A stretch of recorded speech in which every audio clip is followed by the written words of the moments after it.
what about this orange crush? NDP leader Jack Layton is making like John Lennon tonight, asking voters to imagine what a new Democratic government might look like May 2nd.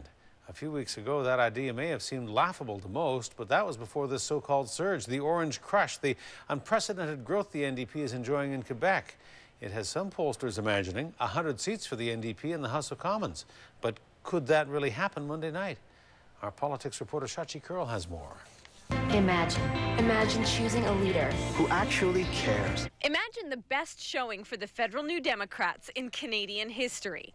Imagine Prime Minister Jack Layton. NDP supporters not only imagine it, they can taste it.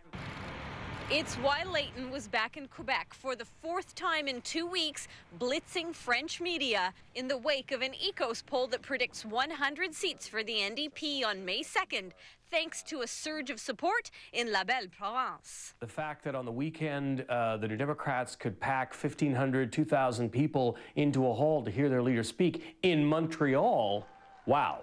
And by all accounts, it was a group of young people.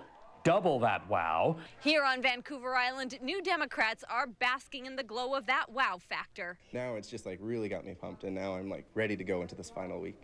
In Esquimalt, Juan de Fuca, it's a tight race between the NDP candidate Randall Garrison and the Conservatives' Troy D'Souza.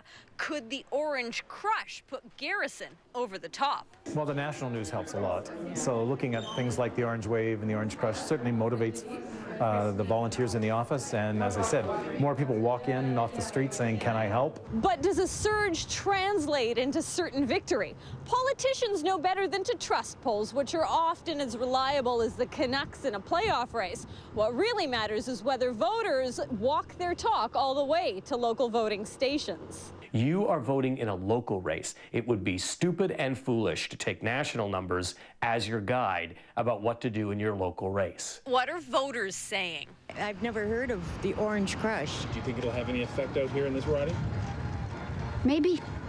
Not here, but I think it will in Ontario. Which means in the riding of Nanaimo, Alberni, Conservative incumbent James Lunny isn't conceding an inch. You know, I'm not aware that things have changed significantly from the last election. I think by and large, most of the voters that I contact haven't changed their mind on anything. The big question now, will the orange crush continue to fizz or will it go flat? In Esquimalt, Shachi Curl, A News.